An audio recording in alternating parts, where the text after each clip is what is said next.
It's 3 a.m. on election night. The results are in, and the next president of the United States was just chosen by Brazil, not American voters in swing states, not farmers in Ohio or retirees in Florida. Brazil, along with India, Germany, Kenya, and 190 other countries who just cast their ballots and flipped the entire outcome. The American who won the popular vote doesn't matter. He lost the world vote. The world has opinions, strong ones. They've had them for decades. They just never had a ballot until now. What would actually happen if every country on earth got to vote in U.S. elections? America would never look the same again. The President of the United States makes decisions that affect 8 billion people, and only 160 million of them get a vote. Think about that for 1 second. A drone strike in Pakistan, decided by voters in Pennsylvania. Interest rate ripple effects that crash entire economies in Argentina, shaped by policy preferences in Michigan. Climate agreements that literally flood coastlines in Bangladesh, determined by turnout in Wisconsin. The U.S. president commands the largest military in human history, the world's largest economy, and a nuclear arsenal that could end civilization 17 times over. And yet, the rest of the world just watches every single time. So what if they didn't? What if we actually built this system, modeled it out, country by country, coalition by coalition? Because the results are genuinely shocking, and they tell us more about American power and global democracy than almost anything else could. Let's build this world together. Gallup, YouGov, and Pew Research have been polling global presidential preferences for decades, and the patterns are shockingly consistent. In nearly every election since 2000, the rest of the world has preferred the Democratic candidate, and it hasn't been close. In 2020, a 53-country survey found that 57% of global respondents preferred Biden. Trump had just 24%. In France, Germany, Sweden, and Japan, Biden was winning above 80%.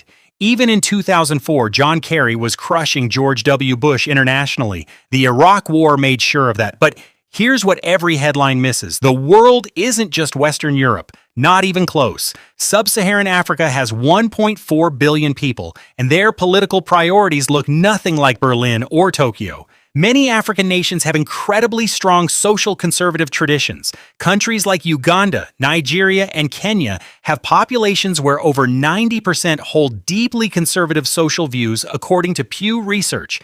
Evangelical Christianity is literally exploding across sub-Saharan Africa. Some researchers estimate there will be more Christians in Nigeria alone than in the entire United States by 2050. A Democratic candidate running on progressive social platforms? Suddenly not the global slam dunk you thought. Africa's votes wouldn't be a monolith. They would be fiercely contested. Now add Asia, 4.7 billion people, more than half the planet sitting right there. India, 1.4 billion people, the world's largest democracy.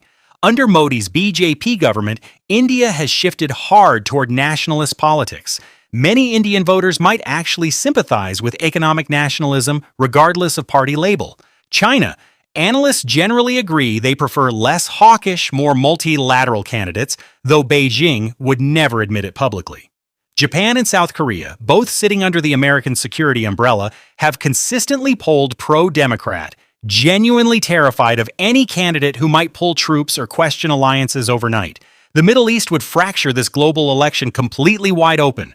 Gulf states loved Trump's aggressive anti-Iran stance, but hated his total unpredictability. Iran, 90 million people, would vote for whoever was least likely to bomb them into oblivion, and Palestine.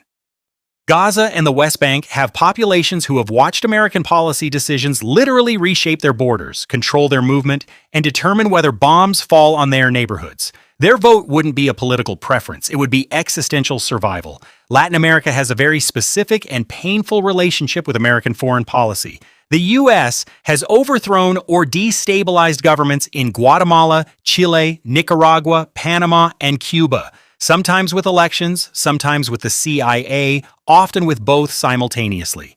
Mexico received a staggering $63 billion in remittances in 2023 alone, more than their entire oil revenue. So does Mexico vote for open borders or for economic stability that keeps their workers employed in America? It's genuinely not simple. Nothing in this hypothetical ever is. If we weight votes by population, Western Europe, Japan, South Korea, Australia lean solidly Democratic. Sub-Saharan Africa genuinely splits down the middle. Latin America goes roughly 65 to 35 blue. Russia votes for whoever promises to stay home and stop sending weapons to Ukraine. You run all those numbers and Democrats win the global popular vote, probably by a significant margin. But the coalition is incredibly messy, held together purely by foreign policy preferences, not shared values, not shared culture, just shared fear of American unpredictability. And here's where this thought experiment stops being fun and starts being genuinely profound. Ask yourself,